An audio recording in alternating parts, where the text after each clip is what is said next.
ನಮ್ಮ ನಾರಿ ಶಕ್ತಿಗೆ ಪ್ರೋತ್ಸಾಹ ಕೊಡೋದು ಅಂದರೆ ನಮ್ಮ ನರೇಂದ್ರ ಮೋದಿಜಿಯವರು. ಸಿದ್ದರಾಮಯ್ಯ ನಾನರಾಮ ನೀನು ಶಿವ ಅಂತಂದು ಅವರನ್ನು ಅವರೇ ಹೋಲಿಸ್ಕೊಂಡು ನಾವು ಯಾವಾಗಲೂ ನಾವು ಭೂಮಿ ಮೇಲೆ ಇದ್ದೀವಿ ರೀ. ದೇವ್ರನ್ನ ಹೋಲಿಸ್ಕೊಳೋದು ಅಷ್ಟು ಒಳ್ಳೇದಲ್ಲ. ಅದನ್ನು ನಮ್ಮ ಸ್ಕೂಲ್ ಡೇಸ್ ಎಲ್ಲ ವೇಸ್ಟ್ ಮಾಡಿಬಿಟ್ರಿ ಇವ್ರು. ಆ್ಯಕ್ಚುಲಿ ಫುಲ್ ಟೋಟಲಿ ವೇಸ್ಟ್ ಮಾಡಿಬಿಟ್ರಿ. ನಮ್ಮ ಚೈಲ್ಡ್ಹುಡ್ ಆಗಲಿ ನಮ್ದು ಸ್ಕೂಲ್ ಡೇಸ್ ಆಗಲಿ ಎಲ್ಲ ವೇಸ್ಟ್ ಮಾಡಿಬಿಟ್ರಿ. ಇದ್ರ ಹೊಣೆಗಾರ ಯಾರು? ಎಂಥ ದೊಡ್ಡ ಪ್ರಶಸ್ತಿ ಅದು ನಮಗೆ ಸಿಗಂಗಿಲ್ಲೇನ, ಆಕಾಶಕ್ಕೆ ಆಯ್ತೇನ ಅನ್ನೋ ಟೈಪ್ ಅವ್ರು ತೋರಿಸ್ಬಿಟ್ರು ನಮ್ಮನ್ನು. ಆದರೆ ಮೋದಿಜಿ ಅಂದರು ಇದನ್ನು ಎಲ್ಲರಿಗೂ ಸಿಗೋದು ಹಕ್ಕೈತೆ, ಇದು ಎಲ್ಲ ಸಾಮಾನ್ಯರಿಗೆ ಬುದ್ಧಿವಂತರಿಗೆ ಮಾತ್ರ ಇದು ಸಿಗಬೇಕು ಅನ್ನೋದು ಮೋದಿಜಿಯವ್ರು ಖಾತ್ರಿ ಪಡಿಸಿದ್ರು. ಈಗ ಉಳಿವು ಅಳಿವು ಎಲ್ಲ ಅವ್ರ ಕೈಯಲ್ಲೇ ಇದೆ ಅನ್ನೋದು ಅವ್ರಿಗೆ ಖಾತ್ರಿ ಆಗಿಬಿಟ್ಟದ.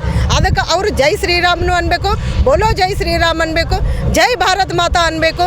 ಅವ್ರು ಅಂದನ ಬದುಕಬೇಕ್ರಿ ಈಗ ಭಾರತದಾಗ ಅವ್ರು ಇರ್ಬೇಕಂತಂದ್ರೆ. ರಾಮ ಬಂದಾಯ್ತು, ರಾಮನಂತ ನಮ್ಮ ಮೋದಿಜಿಯವರು ಮತ್ತೆ ಅಧಿಕಾರದಲ್ಲಿ ಇದ್ರೆ ಮತ್ತು ಅವರೇ ಬರ್ತಾರೆ. ರಾಮರಾಜ್ಯ ಗ್ಯಾರಂಟಿ ನಿರ್ಮಾಣ. ಈ ಗಾಳಿಪಟ ಉತ್ಸವ ಏನು ನಾವು ಆಚರಿಸ್ತಾ ಇದೀವಿ, ವರ್ಷ ಆಚರಿಸ್ತಾ ಇದೀವಿ. ನಮ್ಮ ಪ್ರಹ್ಲಾದ್ ಜೋಶಿ ಅವರು ಈ ಕಾರ್ಯಕ್ರಮ ತುಂಬಾ ಚೆನ್ನಾಗಿ ನಡೆಸ್ಕೊಡ್ತಾ ಇದ್ದಾರೆ. ನಮಗೆ ತುಂಬಾ ಖುಷಿ. ನಾವು ಭಾರತೀಯ ಜನತಾ ಪಕ್ಷದ ಮಹಿಳಾ ಮೋರ್ಚಾದ ಪದಾಧಿಕಾರಿಗಳು ಪ್ರತಿ ವರ್ಷಕ್ಕೊಮ್ಮೆ ಈ ಹಬ್ಬಕ್ಕಾಗಿ ನಾವು ಕಾಯ್ತಾ ಇರ್ತೀವಿ. ಯಾಕಂದ್ರೆ ನಮಗೆ ಎಲ್ಲರಿಗೂ ಬರೀ ಕೆಲಸ ಅಷ್ಟೇ ಮಾಡ್ತಾ ಇರ್ತೀವಿ. ಈ ಎಲ್ಲರೂ ಸೇರಿ ಈ ಮನೋರಂಜನೆ ಕಾರ್ಯಕ್ರಮದಲ್ಲಿ ಎಲ್ಲದಕ್ಕೂ ಭಾಗವಹಿಸ್ತೀವಿ. ಈ ಪಟ ಉತ್ಸವ ಯಾಕೆ ಮಾಡ್ತಾರಪ್ಪ ಅಂದ್ರೆ ಇದರಿಂದ ಬಹಳಷ್ಟು ನೀತಿಗಳು ಇದಾವೆ. ಈ ಎಲ್ಲರಿಗೂ ಮನೋರಂಜನೆ ಸಿಗಲಿ ಅಂತ ಹೇಳಿ ಮಾಡ್ತಾ ಇದ್ದಾರೆ. ಮತ್ತು ನಾವೆಲ್ಲರೂ ಬಾಂಧವ್ಯ ನಮಗೆ ಬೆಸೆಯುತ್ತೆ ಈ ಹಬ್ಬ ಮಾಡೋದ್ರಿಂದ. ಪ್ರತಿಯೊಬ್ಬ ಮನುಷ್ಯನು ಪಟ ಹೆಂಗೆ ಮೇಲೆ ಹೋಗ್ತಾ ಇರ್ತದಲ್ಲ, ಹೋಗ್ತಾ ಮನುಷ್ಯ ಯಾವ ರೀತಿ ಉತ್ತಮ ಮಟ್ಟಕ್ಕೆ ಏರ್ತಾನೆ ಅದಕ್ಕೆಲ್ಲ ಒಬ್ಬ ಸೂತ್ರಧಾರಿ ಇರ್ತಾನೆ ಅನ್ನೋಂಥ ಸೂತ್ರವನ್ನು, ಆ ಸೂತ್ರ ದೇವ್ರ ಕೈಯಲ್ಲಿರುತ್ತೆ ಅಂತ ಒಂದು ಸಂಕೇತ ಇದೆ.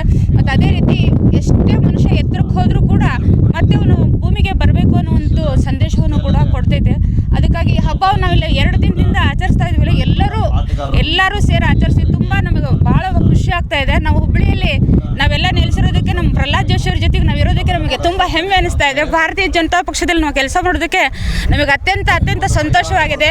ಪ್ರಹ್ಲಾದ್ ಜೋಶಿ ಜೈ ಅವರಿಗೆ ಜಯವಾಗಲಿ, ಮೋದಿಜಿ ಅವರಿಗೆ ಜೈ ಶ್ರೀರಾಮ್, ಜೈ ಶ್ರೀರಾಮ್. ಇದೊಂದು ನೆನಪಿಡುವಂಥ ಹಬ್ಬನೇ ಅನ್ಬೋದು. ಆದರೆ ನಾವು ಮಕ್ಕಳಿಗೆ ಶಾಲೆಗೆ ಕಲಿಸ್ಬೇಕಾದ್ರೆ ಹೋಗ್ಬೇಕಾದ್ರೆ ಆ ಮಕ್ಕಳ ಶಾಲೆಗಿಂತೂ ಮೊಬೈಲ್ ಒಳಗೆ ಹೆಚ್ಚಿಗೆ ಒಂದು ಮನಸ್ಸು ಅವ್ರದ್ದು ಅದ್ರಾಗೆ ಇಟ್ಬಿಟ್ಟಾರೆ. ಅದರ ತಾಯಂದ್ರೆ ದಯವಿಟ್ಟು ಅದೊಂದು ಮಕ್ಕಳಿಗೆ ಕೊಡಬಾರ್ದು, ಮೊಬೈಲ್ ಒಂದು ಕೊಡಬಾರ್ದು. ಅವ್ರದ್ದು ಏನೈತಿ ಅದು ಒಂದು 5 ನಿಮಿಷ ಪೂರ್ತಿಗೆ ಒಂದು 2 ನಿಮಿಷ 5 ನಿಮಿಷ ಅಷ್ಟೇ ನೋಡೋಕೆ ಕೊಟ್ಟು ಆಮೇಲೆ ತೆಗೆದು ಬಿಡಬೇಕು. ಇಂಥ ಒಂದು ಏನರ ಸಾಂಸ್ಕೃತಿಕ ಕಾರ್ಯಕ್ರಮ ಇರ್ತಾವಲ್ಲ ಅಂಥಲ್ಲೇ ಕರ್ಕೊಂಡ್ಬಂದು ಅವ್ರಿಗೆ ಮಕ್ಕಳಿಗೆ ಇದು ಮನರಂಜನೆ ಕಾರ್ಯಕ್ರಮದಲ್ಲಿ ಭಾಗವಹಿಸುವಂತೆ ಮಾಡಬೇಕು. ಮತ್ತು ಮಹಿಳೆಯರು ತಾವು ಕೂಡ, ತಾಯಂದಿರು ಕೂಡ ಮಕ್ಕಳ ಜೊತೆ ತಾವು ಕೂಡ ಮನರಂಜನೆ ಕಾರ್ಯಕ್ರಮ ಒಂದು ಇಲ್ಲಿ ನಡೆದಿರ್ತೈತೆ. ಅದು ನೋಡ್ದಂಗೆ ಆಗ್ತೈತೆ. ನಮ್ಮ ನಾರಿ ಶಕ್ತಿಗೆ ಪ್ರೋತ್ಸಾಹ ಕೊಡೋದು ಅಂದರೆ ನಮ್ಮ ನರೇಂದ್ರ ಮೋದಿಜಿಯವರು. ನಾವು ಮೋದಿಜಿ ಬಂದಾಗಿಂದ ನಾರಿ ಶಕ್ತಿ ಏನು ಅನ್ನೋದು ಗೊತ್ತಾಗ್ತಾ ಇದೆ ಮಂದಿಗೆ. ಇಲ್ಲ ನಮ್ಗೆ ಯಾವಾಗಲೂ ಬ್ಯಾಕ್ವರ್ಡ್ ಮ್ಯಾನ್ ಡಾಮಿನೇಟೆಡ್ ಸೊಸೈಟಿ ಆಗಿತ್ತಿದೆ. ಆದ್ರೆ ಈಗ ವುಮೆನ್ ಅದಾವ್ರೆ, ನಾವು ನಾರಿ ಇಲ್ಲೇ ಇದೇವಿ ಅಪ್ಪ ಅಂತ ಹೇಳಿ ಅನ್ನೋದು ನಮ್ಮ ಮೋದಿ ಸರ್ಕಾರ ಬಂದಾಗಿಂತ. So thank you Modiji. ನಮ್ಮೆಲ್ಲರ ಸಪೋರ್ಟ್ ನಿಮಗಿದೆ. ನೀವು ಮುಂದೆ ಹೊರಡ್ರಿ, ನಾವು ನಿಮ್ಮ ಜೋಡಿ ಇದ್ದೇವೆ ಅನ್ನುವಂತಹ ನಮ್ಮ ಮೋದಿಗೆ ನಾವು ಈ ಸಂದೇಶವನ್ನು ಕೊಡ್ತಾ ಇದ್ದೇವೆ. ಜೈ ಮೋದಿಜಿ, ಜೈ ಶ್ರೀರಾಮ್. ರಾಮ ಮಂದಿರ ಪ್ರಾಣ ಪ್ರತಿಷ್ಠಾಪನೆಯ ಬಗ್ಗೆ ಎಷ್ಟು ಹೇಳಿದ್ರು ಕಮ್ಮಿನ ಸರ. ನಮ್ಮ ಹಿರಿಯರ, ನಮ್ಮ ವಂಶಜರ ಎಲ್ಲ ಇದರ ಸಲುವಾಗಿ ಪ್ರಾಣ ತ್ಯಾಗ ಮಾಡಿದ್ದಾರೆ. ನಾವು ನಮ್ಮ ಕಣ್ಣಾರೆ ಇದು ನೋಡ್ಬೇಕಂತ ಹೇಳಿದ್ರೆ ನಾವು ನಿಜವಾಗಲೂ ಪುಣ್ಯವಂತರು, ಅದೃಷ್ಟವಂತರು. ಇದಕ್ಕೆ ಕಾರಣಭೂತರಾದಂತಹ ನಮ್ಮ ಪ್ರಧಾನಮಂತ್ರಿ ಶ್ರೀ ನರೇಂದ್ರ ಮೋದಿಜಿಯವರಿಗೆ ತುಂಬ ಹೃದಯದ ಧನ್ಯವಾದಗಳು. ಮತ್ತು ಈ ಕೆಲಸ ಸಣ್ಣದಲ್ರಿ ಸರ್. 500 ವರ್ಷದಿಂದ ಹೋರಾಟದಿಂದ ಬಂದಂತಹ ಈ ಹೋರಾಟ ಈಗ ನಾವು ನೋಡಿದ್ದೇವೆ, ನಾವು ಗೆದ್ದಿದ್ದೇವೆ ಅನ್ನೋದು ನಮಗೆ ತುಂಬ ಖುಷಿ. ಅವತ್ತಿನ ದಿನ ಅವರು ಸರ್ಕಾರಿದು ಒಂದು ರಜೆ ಘೋಷಿಸಬೇಕಾಗಿತ್ತು. ಅದನ್ನು ನಾವು ಶ್ರೀರಾಮಚಂದ್ರ ಅವರಿಗೆ ಕೊಡುವಂಥ ಒಂದು ಧರ್ಮ ಅನ್ಬೇಕು, ನಮ್ಮದು ಒಂದು ಭಾರತೀಯ ಸಂಸ್ಕೃತಿ. ಅದರಾಗಿ ನಾವು ರಜೆ ಘೋಷಿಸಿ ಎಲ್ಲರೂ ಕೆಲಸರು ವರ್ಕರ್ಸ್ ಎಲ್ಲರೂ ಅದರೊಳಗೆ ಭಾಗಿಯಾಗಬೇಕಾಗಿತ್ತು. ಅವತ್ತೊಂದು ದಿನ ರಜೆ ಕೊಡಲಿಲ್ಲ. ಅದು ಮನಸ್ಸಿಗೆ ಭಾಳ ನಮಗೆ ನೋವು ಉಂಟು ಮಾಡೈತೆ. ಆಮೇಲೆ ರಾಮ ಜನ್ಮಭೂಮಿ ಇಲ್ಲಿ ಕರ್ನಾಟಕಕ್ಕೆ ನಮಗೇನಂದ್ರೆ ಭಾಳ ವ್ಯಾಲ್ಯೂ ಕೊಟ್ಟಾರೆ ಕರ್ನಾಟಕಕ್ಕೆ. ಏನು ಒಂದು ವಸ್ತು ಹೂವಿನಲಿಂದ ಹಿಡಿದು ಒಂದು ಮೂರ್ತಿ ತನೂ ಕರ್ನಾಟಕದಿಂದ ಹೋಗೈತೆ ಅಂದ್ರೆ ಕರ್ನಾಟಕಕ್ಕೆ ಅವತ್ತು ರಜೆ ಘೋಷಣೆ ಮಾಡಬೇಕಾಗಿತ್ತು. ಸಿದ್ದರಾಮಯ್ಯವ್ರು ನಾನರಾಮ ನೀನು ಶಿವ ಅಂತಂದು ಅವರನ್ನು ಅವರೇ ಹೋಲಿಸ್ಕೊಂಡು ನಾವು ಯಾವಾಗಲೂ ನಾವು ಭೂಮಿ ಮೇಲೆ ಇದ್ದೀವಿ ರೀ.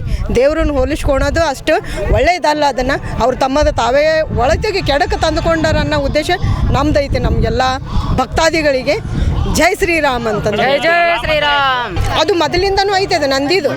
ಅದನ್ನು ನೋಡ್ರಿ ಅವ್ರು ಮೊಘಲ್ ಶಾಹಿಗಳು ಅದನ್ನ ಏನು ಮಾಡ್ಯಾರ ಅಂದ್ರೆ ನಾವು ಗೆದ್ದೀವಿ ಅನ್ನೋದು ಜನ ನೋಡ್ಲಿ ಅನ್ನೋ ಉದ್ದೇಶಕ್ಕೆ ಅದನ್ನ ನಮ್ಮ ಮಂದಿರ ಅಲ್ಲಿ ಐತೆ ಅನ್ನೋದು ಅವ್ರೇನೋ ಒಂದು ಹುಚ್ಚ ಕಲ್ಪನೆ ಜನರಲ್ಲ.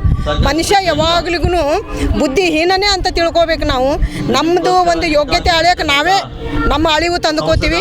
ಅವರು ಭಾರತದ ಒಂದು ಹಿಂದೂ ಧರ್ಮದ ಒಂದು ಮೂರ್ತಿ ಬಿಟ್ಟಾರಲ್ಲಿ ನಾವು ಹಿಂದೂಗಳಿಗೆ ಸಾಯಿಸಿದ್ವಿ ಅಂತ ತಿಳಿದಾರ. ಸಾಯಿಸಿರಂಗಿಲ್ಲ. ಹಿಂದೂ ಧರ್ಮ ಯಾವಾಗ್ಲಿಗೂ ಶಾಶ್ವತ ಇರುತ್ತದೆ. ಆ ಧರ್ಮ ಆ ನಂದಿ ಅಲ್ಲಿ ಮುಖ ಮಾಡ್ಯದಾನಂದ್ರೆ ಯಾವಾಗ್ಲಿಗೂ ಶಿವ ಇದ್ದಲ್ಲೇ ನಂದಿ ಇರ್ತಾನೆ. ಅದಕ್ಕೆ ನಮ್ಮ ಶಿವ ಇದ್ದಾನೆ ಅಂತಂದ್ರೆ ಶಿವಂದು ರಾಮನ ಮೂರ್ತಿ ಇದೆ ಅನ್ನೋದು ಒಂದು ತೋರಿಸ್ಕೊಟ್ಟದ್ರಿ ಅದು. ಜ್ಞಾನೋಪಿ ಮಂದಿರ ನಮ್ಮ ಹಿಂದೂ ಧರ್ಮದ ಪುರಾಣಿತ ಒಂದು ಮಂದಿರವಾಗಿದೆ ಸರ್. ಒಂದು ಕಾಲಿತ್ತು, ಔರಂಗಜೇಬರು ಮೊಘಲರು ಬಂದರು, ಆಕ್ರಮಣ ಮಾಡಿದರು, ಎಲ್ಲ ಹೊಡೆದು ಇದು ಮಾಡಿ ಅದು ಮಸ್ಜಿದ್ ಮಾಡಿದರು. ಅದು ಈಗ ಇಂಥ ಕಾಲ ಬಂದೈತಿ. ನಮ್ಮ ಮುಸಲ್ಮಾನ ಬ್ರದರ್ಸ್ ಅವೆಲ್ಲ ತಮ್ಮ ಪ್ರೀತಿಯಿಂದ ನಮಗೆ ವಾಪಸ್ ಕೊಡ್ಬೇಕು. ನಮ್ಮ ಹಿಂದೂಗಳು ಇದು ನಿಮ್ಮ ಹಿಂದೂ ಪುಣ್ಯಕ್ಷೇತ್ರ, ಧರ್ಮದ ಕ್ಷೇತ್ರ, ನೀವು ವಾಪಸ್ ತಗೋರಿ. ನಾವೆಲ್ಲರೂ ಕೂಡಿ ಒಂದಾಗಿ ಈ ಹಬ್ಬಗಳು ಮಾಡೋಣ ಅಂತ ಹೇಳಿ ನಮ್ಮೆಲ್ಲರೂ ಮುಸ್ಲಿಂ ಬ್ರದರ್ಸ್ ನಮ್ಗೆ ಸಪೋರ್ಟ್ ಮಾಡಬೇಕು, ನಮ್ಮ ಹಿಂದೂಗಳಿಗೆ ಸಪೋರ್ಟ್ ಮಾಡಬೇಕು. ಮತ್ತು ಅದೆಲ್ಲ ವಿಷಯ ಕೋರ್ಟಿಗೆ ಹೋಗಬಾರ್ದು ಸರ್. ನಮ್ಮ ಹೊಂದಾಣಿಕೆಯಲ್ಲಿ ಅದು ಆಗುವಂಥ ವಿಷಯ ಆಗಬೇಕು. ಅಂದರೆ ನಾವು ಅವರು ಭಾಯಿ ಆಗಂತ ಇರ್ತೇವೆ. ಇಲ್ಲರ ಭಾಯಿಚಾರ ಅವ್ರ ಭಾಯಿ ನಾವು ಚಾರ ಅದ ಇಷ್ಟು ವರ್ಷ ಬರೀ ಅದ ಆತ್ರಿ. ಈಗ ಅವ್ರದ್ದು ಕಾಲ ಇದೆ. ನೀವು ಏನು ಮಾಡ್ತೀರಿ? ನೀವು ನಮ್ಗೆ ಸಪೋರ್ಟ್ ಮಾಡ್ತೀರೋ ಅಥವಾ ಮತ್ತೆ ನಾವು ಪುನಃ ಸುಪ್ರೀಂ ಕೋರ್ಟಿಗೆ ಹೋಗಬೇಕಾ? ಕೋರ್ಟ್ ಮೆಟ್ಲ ಹತ್ತಬೇಕು ಅನ್ನುವಂಥ ವಿಷಯ ಅದು ತುಂಬ ವಿಚಾರ ಮಾಡುವಂತ ಐತ್ರಿ ಸರ್. ನಾವು ಸ್ಕೂಲ್ ಒಳಗೆ ಓದಿದ್ದ ಬರೀ ಬಾಬರ, ಔರಂಗಜೇಬ, ಅವ್ರು ಇವ್ರು ಕೊಂದ್ರ ಅಂತ ಹೇಳಿ. ಆದ್ರೆ ನಮ್ದು ಸನಾತನ ಇತಿಹಾಸ ನಮಗೆ ಕಲಿಸ್ಲಿಲ್ಲ. ನಮಗೆ ಇದರಲ್ಲಿ ವಂಚಿತ ಮಾಡಿ ಇಟ್ರವ್ರು. ಆದ್ರೆ ಇದು ಯಾರು ಹೊಣೆಗಾರಿ ಸರ್? ಈಗ ನಾವು ಕಲತೆಲ್ಲ ದೊಡ್ಡವ್ರು ಆಗೇವಿ. ನಮ್ಮ ಸ್ಕೂಲ್ ಡೇಸ್ ಎಲ್ಲ ವೇಸ್ಟ್ ಮಾಡಿಬಿಟ್ರಿ ಇವ್ರು. ಆ್ಯಕ್ಚುಲಿ ಫುಲ್ ಟೋಟಲಿ ವೇಸ್ಟ್ ಮಾಡಿಬಿಟ್ರಿ. ನಮ್ಮ ಚೈಲ್ಡ್ಹುಡ್ ಆಗಲಿ, ನಮ್ದು ಸ್ಕೂಲ್ ಡೇಸ್ ಆಗಲಿ ಎಲ್ಲ ವೇಸ್ಟ್ ಮಾಡಿಬಿಟ್ರಿ. ಇದ್ರ ಹೊಣೆಗಾರಿ ಯಾರು? ನೀವು ಕೊಡ್ತೀರಾ ಸರ್? ಇದೆಲ್ಲ ಕಾಂಗ್ರೆಸ್ ಅವರು ನೀವು ಕೊಡ್ತೀರಿ.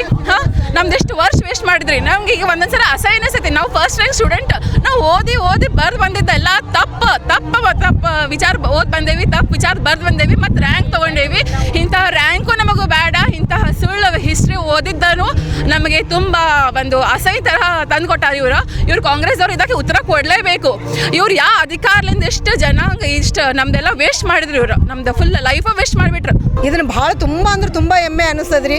ಇವತ್ತು ಅವ್ರಿಗೆ ಬಂದದ, ನಾಳೆ ಇನ್ನೂ ನಮ್ಮ ಮಕ್ಕಳಿಗೂ ಇದನ್ನು ಬರ್ಬೋದು ಅನ್ನೋ ಒಂದು ಜನಸಾಮಾನ್ಯರಿಗೆಲ್ಲ ಒಂದು ಆಶೆ ಶಾಶ್ವತವಾಗಿ ಉಳಿಸ್ಕೊಂಡಂಗೆ ಆಗೈತೆ ರೀ. ಇದನ್ನು ಅದಕ್ಕೆ ನಾವು ಓದಿಸ್ಬೇಕು ಮಕ್ಕಳಿಗೆ ಯಾವುದೋ ಫೀಲ್ಡ್ನೊಳಗೆ. ಈಗ ನೋಡ್ರಿ, ಅವಾಗ ಏನು ಮಾಡ್ತಿದ್ರು, ಬರೀ ಹೀರೋಯಿನ್ಸಿಗೆ ತಮಗೆ ಬೇಕಾದಂಥವ್ರಿಗೆ ಮಾತ್ರ ಪದ್ಮವಿಭೂಷಣ ಇಂಥವೆಲ್ಲ ಪ್ರಶಸ್ತಿ ಕೊಡೋರು ಅವರು. ಅದಕ್ಕೆ ತಮಗ್ ಅವ್ರ ಕೊಟ್ಟಾರ್ರಿ. ಇಂಥ ಅಸಹ್ಯ ವಿಷಯ ಯಾವ್ದ್ರಿ? ಭಾರತ ರತ್ನ ರಾಜೀವ್ ಗಾಂಧಿ ಆಗಲಿ ತಮಗ್ ಕೊಟ್ಟಾರ. ಇದು ಸರಿನಾ ಸರ್? ಇದು ತಪ್ಪ. ಅದನ್ನ ನಮ್ಮ ನರೇಂದ್ರ ಮೋದಿ ಅವರು ಮೂಲೆಯಿಂದ ಇಂಥ ಕ್ರೆಡಿಟ್ ಯಾರು ಬೇಕು ಅವ್ರಿಗೆ ಕರೆಕ್ಟ್ ಕೊಡಾತಾದ್ರೆ ಅದು ಒಳ್ಳೆಯದು ಸರ್. ಜನ ಸಾಮಾನ್ಯರಿಗೆ ಈಗ ಒಂದು ಸಾಮಾನ್ಯರಿಗೆ ಈ ಪ್ರಶಸ್ತಿ ಸಿಗಾಕತ್ತೈತೆ ಅಂದ್ರೆ ಇದನ್ನು ನಮ್ಮ ನರೇಂದ್ರ ಮೋದಿಜಿ ಅವರಿಗೆ ಗೌರವ ಸಲ್ಲಬೇಕ್ರಿ. ಇದನ್ನು ನಾವೆಲ್ಲರೂ ಚಿರಋಣಿಯಾಗಿದ್ದೇವೆ. ಒಂದು ಕರ್ನಾಟಕಕ್ಕೆ ಬರ್ತದಂತ ಆಸೆ ಇರ್ತಿದ್ದಿಲ್ಲ, ಒಂದು ತಮಿಳ್ನಾಡಿಗೆ ಬರ್ತದಂತ ಆಸೆ ಇರ್ತಿದ್ದಿಲ್ಲ. ಏನೋ ಅಲ್ಲಿದಲ್ಲೇ ಅವೆಲ್ಲ ಪ್ರಶಸ್ತಿ ಹೆಂಗೆ ಹೋಗ್ತಾವು ಅನ್ನಂಗೆ ಆಗ್ತಿತ್ತು. ಎಂಥ ದೊಡ್ಡ ಪ್ರಶಸ್ತಿ ಅದು ನಮಗೆ ಸಿಗಂಗಿಲ್ಲೇನ, ಆಕಾಶಕ್ಕೆ ಆಯ್ತೇನ ಅನ್ನೋ ಟೈಪ್ ಅವ್ರು ತೋರಿಸ್ಬಿಟ್ರು ನಮ್ಮನ್ನು. ಆದ್ರೆ ಮೋದಿಜಿ ಅಂದರು ಇದನ್ನು ಎಲ್ಲರಿಗೂ ಸಿಗೋದು ಹಕ್ಕೈತೆ. ಇದು ಎಲ್ಲ ಸಾಮಾನ್ಯರಿಗೆ ಬುದ್ಧಿವಂತರಿಗೆ ಮಾತ್ರ ಇದು ಸಿಗಬೇಕು ಅನ್ನೋದು ಮೋದಿಜಿಯವ್ರು ಖಾತ್ರಿ ಪಡಿಸಿದ್ರು. ಈಗ ಉಳಿವು ಅಳಿವು ಎಲ್ಲ ಅವ್ರ ಕೈಯಲ್ಲೇ ಇದೆ ಅನ್ನೋದು ಅವ್ರಿಗೆ ಖಾತ್ರಿ ಆಗಿಬಿಟ್ಟದ. ಅದಕ್ಕೆ ಅವರು ಜೈ ಶ್ರೀರಾಮ್ನು ಅನ್ಬೇಕು, ಬೋಲೋ ಜೈ ಶ್ರೀರಾಮ್ ಅನ್ಬೇಕು, ಜೈ ಭಾರತ್ ಮಾತಾ ಅನ್ಬೇಕು. ಅವ್ರು ಅಂದನೇ ಬದುಕಬೇಕ್ರಿ ಈಗ ಭಾರತದಾಗ ಅವ್ರು ಇರ್ಬೇಕಂತಂದ್ರೆ. ಈಗ ಇದುವರೆಗೂ ಎಲ್ಲರೂ ನಾವು ಮಾತಾಡಿದ್ವಿ, ಎಲ್ಲದೂ ನಮ್ಮ ಅನಿಸಿಕೆ ಎಲ್ಲರೂ ಹೇಳಿದ್ವಿ, ಅದು ಎಲ್ಲನೂ ನಿಜಾನೇ.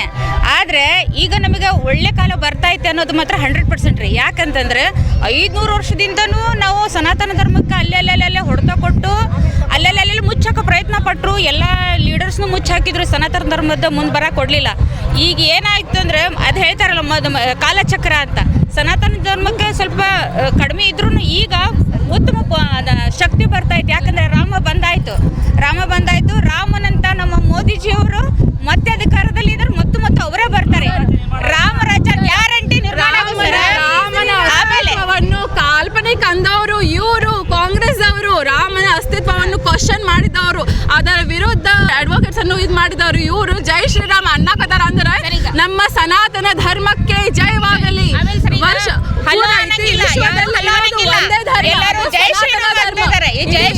ವಿಶ್ವದಲ್ಲಿ ಇರೋದು ಒಂದೇ ಧರ್ಮ, ಅದು ಸನಾತನ ಧರ್ಮ. ಜೈ ಶ್ರೀರಾಮ್.